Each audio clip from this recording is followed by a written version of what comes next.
youngest to oldest. So, although I do run the oldest, probably. I want to start off by introducing my assistant coaches. Most of you guys already know them, but for some of you new faculty members, or if you just haven't had a chance to meet them, I want to be able to do that and make sure you know who they are. Bob Fannin, raise your hand. Bob's our hitting coach. He was the first guy I hired back in 2003, a guy that played here, won a national championship. Most of you guys knew him at that time. Been a huge part of our program. And then our pitching coach, Jeff Steele, right beside him. We brought Jeff in 2005 as a graduate assistant, first of all. And, he completed his master's degree, and then the next year we were able to hire him full-time as our pitching coach. He's been here ever since. You think about the, I'm asked a lot about the success of this program, and I can 100% say they are the biggest part of our success. They're really good at what they do. They love kids. They understand and appreciate the mission of this university, and they represent you guys all over the country in a way that we can be proud of. So can't thank them enough. I'm blessed and fortunate to have them, and I'm certainly blessed to keep them. So I want you guys to know who they are. Told to tell a little bit about why we came here, and most of you probably know most of my story, at least. My family has been involved in LCU as long as I know, as long as I can remember, probably as long as any of you can remember. But I was born and raised on this campus, and I grew up going to LCU athletic events. Spent a lot of time at Chaparral Stadium at the time, which is now Hayes Field. Watched a lot of baseball. Watched my hitting coach play baseball when I was a youngin'. And really came to appreciate athletics through watching the Chaparrals for so many years. Watched a lot of games at the field house, basketball games, and just learned a lot in being a part of that environment. And just like a lot of people that are raised on this campus, I really thought that I wanted to leave to go to school somewhere. I didn't think I wanted to come to LCU. Got an opportunity to play baseball here. Decided I'd settle for LCU, and one of the greatest decisions I've ever made. I came to really appreciate what the school was about at that time and the university. And I got my undergraduate degree from here, went on to coach in area high schools. Rawls, Texas was my first job, and then on to Haskell, north of Abilene, and took a assistant job at Harding University, and was there for 2 years. Got my master's degree in exercise physiology while I was there, and a position opened up here in the kinesiology department. Some of you may not know, I started in kinesiology. Took a full-time position. At the time, I thought maybe I wanted to get out of coaching, and was kind of tired of it, to tell you the truth, and saw an opportunity to come back to Love Christian, and was excited about that program, and certainly who I was going to be working with. So I took that job and stayed in the kinesiology department for 3 years. Learned a lot from 3 men that are very special to me. Larry Rogers, Gary Bowe, and Darryl Price. Couldn't ask for better guys to work with, and really coming to understand even more about what this place is about. And I learned to appreciate things and work without complaining, and so many things that I learned from those guys that are men of faith that I cherish the 3 years that I was able to spend with those guys. From there, decided I missed coaching, wanted to get back into it. Left the Cush faculty position where you work 22 hours a week, 10-month contract. I'm kidding. Took a 12-month contract where you work 50+ hours and travel to Oklahoma City every other weekend. But really missed coaching, and had a good opportunity here, and in what I call my dream job, really. When you think about it, a place that I love, and I've come to understand and love, and be able to do what I enjoy the most at that place is what I consider a dream job. So 2003, took that position. Funny story about that. My parents were actually on one of their overseas trips at that time, and I was offered and accepted the job.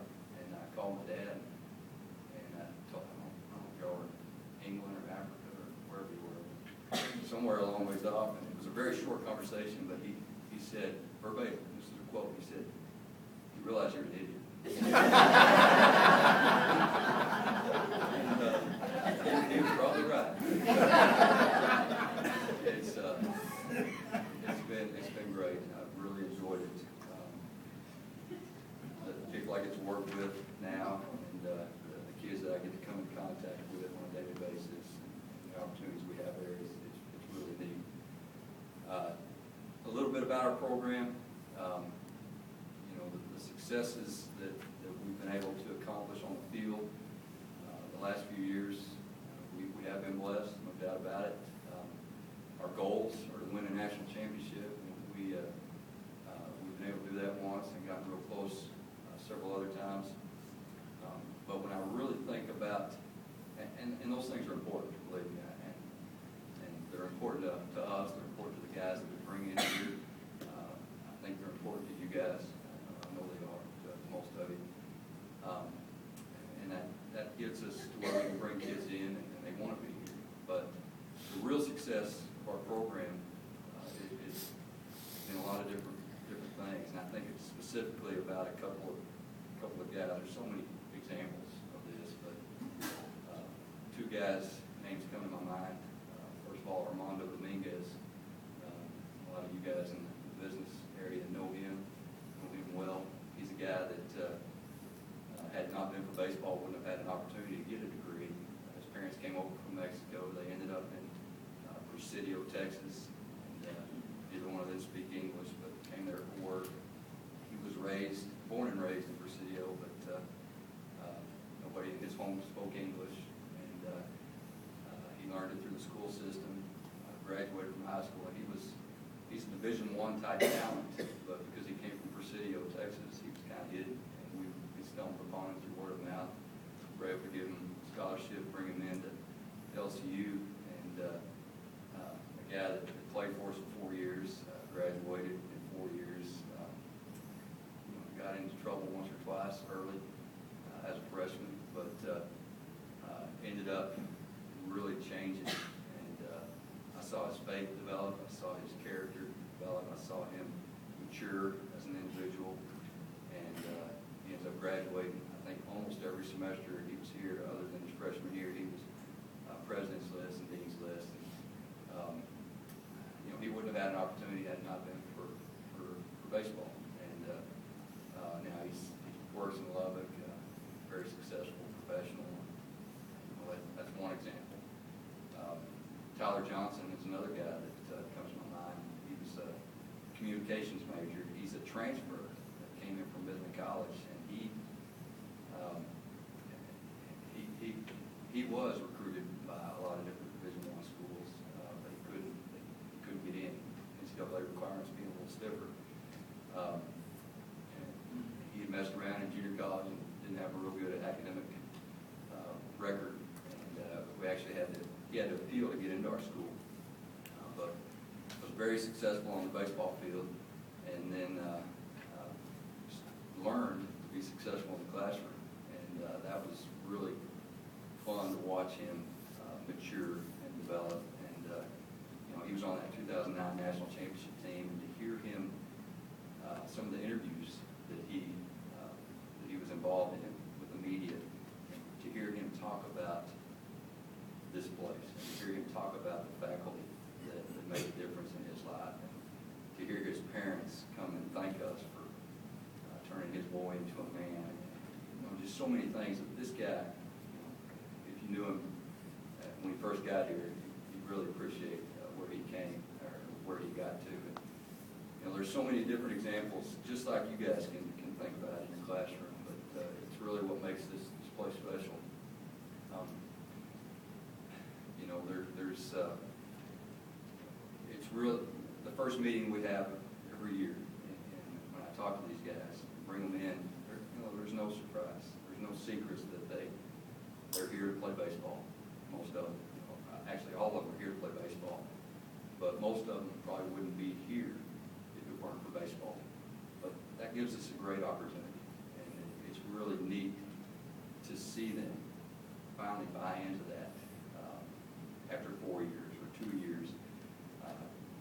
Going back to first meeting of the year that I have with these guys, I talk to them about this place is different, and people here are going to care about you.